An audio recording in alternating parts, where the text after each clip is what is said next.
What is up, people? It's Unknown Secret Productions, and today it's time for yet another review, but this time on the Figma Kyoko Sakura, which I've got to say has got to be my new favorite figure ever. No doubt about it. This character is also from a show called Puella Magi Madoka Magica, which I would definitely recommend to any anime fan. And the reason why I picked this figure up is mainly because I really like the look of it, and she's my favorite magical girl from the show.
Kinda not too noticeable arcing back and a decent crunch. You also get a ball joint here. Oh, and before I forget it, the dress parts can move up and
And there is actually a place to store the alternate hands if you're not using them at the moment.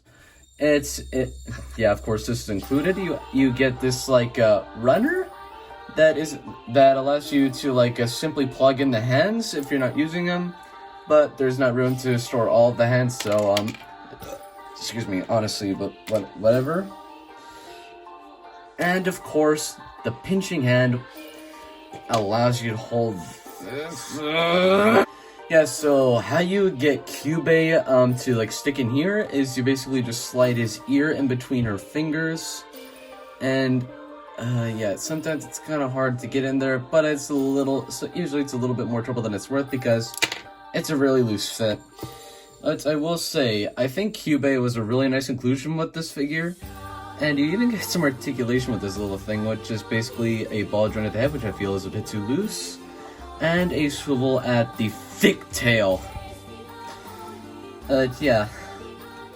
I would also caution you to be really careful with this thing because most of the pieces on this thing, including the legs and these ears and the rings around his ears, are really thin, and I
with the left posable grabby hand.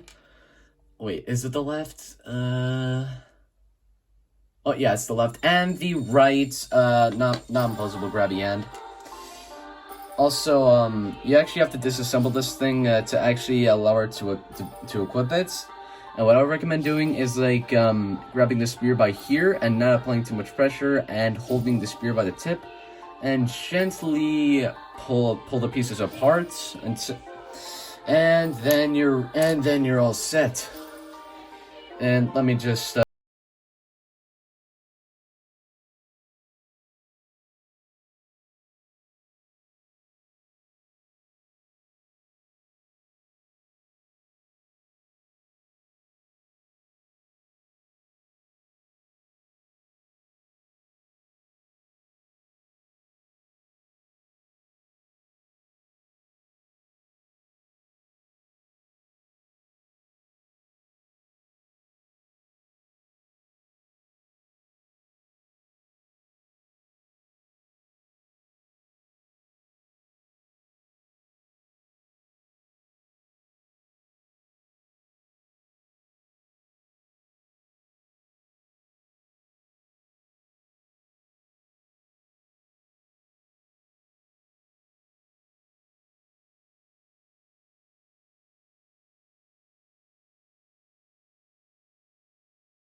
This And this is supposed to replicate, yeah, like, when her her spear is, then segmented into, like, chains, and I think it's supposed to be, like, some kind of defense? I was never really too sure about that. But, yeah, if you wanted to display with this, just simply pop off the end of the spear. Yeah, I'm just gonna set her off to the side for a little bit. I'll bring her back in a second. And you simply plug it into here. And this thing, in my opinion, looks awesome. I'm not gonna do it, I'm not gonna display her like this on video, but at the end of the video, I will add some photos that I've took of Kyoko. But until then, let's just finish off the review first. Okay, so if you're not using any of the accessories, you get this sandwich bag, which allows you to stuff all of the accessories that you're not using in there, which I think is a really nice inclusion. And yeah, this is basically like where I put like all this again, where all the stuff that I don't use that often, especially the sticks of Rocky, because my god, they are tiny and I don't want to lose them, especially for quite an expensive figure. Because my god, on Amazon when I got to order this thing, she was over 80 bucks. 80 bucks. Dude. Also, I should probably mention right now, this figure is flippin' tiny. But since I own so many really small figures, believe me, I do. I'll just show you right now. See? So since I've owned so many smaller figures, it doesn't really bother me that much anymore. Thanks, I guess, Studio Series and Earthrise. But yeah, I think one of the only Transformers figures that she's smaller than, apart from the RC Sisters, because those things are tiny, is the Transformers Studio Series Deluxe Class G Bumblebee. And, yeah, they are really close in size, but she's even smaller than Studio Series ROTF Soundwave. And I'm not wrong about it. I'll bring him down. You see what I mean? Soundwave is barely taller than flipping Kyoko. But again, since I own so many Transformers Deluxe Class figures, it doesn't really bother me that much anymore. Jesus Christ, I can't even speak English. But, yeah, now on to the actual size comparisons. Here she is next to Studio Series Leader Class Shockwave, NECA Godzilla, Masterpiece Movie Barricade, and yet again, Studio Series Deluxe Class G Bumblebee, and Studio Series Deluxe Class Revenge of the Fallen Soundwave. So, there you have that. Okay, guys, so I completely forgot to film the packaging segment, but as far as the box goes, you get your transfer window, Figma product number 128, Kyoko Sakura, Puella Magi Madoka Magica. On the side of the box, you get an image of Kyoko, Figma again, the Japanese stuff down here, product number again, some more of the product stuff. On the side of the box, you get Figma again, and again, more Japanese stuff. On the top of the box, you get Figma with an image of Kyoko, product number 128. On the bottom, basically the exact same as the top. And on the back, you get your product shots with all the images of Kyoko. Again, more Japanese. Way more, lots of Japanese, lots of, I basically have no idea how to read most of this stuff, well, basically anything that's in Japanese, but, and, alright, so some final thoughts. I gotta say, this is a fantastic figure. I would definitely recommend picking her up, especially if you're a Madoka Magica fan, and if you're a fan of the character. Yeah, the accessories, just the sheer amount of accessories that you get, and the excellent articulation, detail, basically everything about this figure is excellent. Although, yeah, again, I would caution you to be careful around, the thin parts on Kyubey and the sharp parts on the spear and Kyoko's hair. Yeah, but apart from that, yeah, I basically have no other warnings or issues with the figure.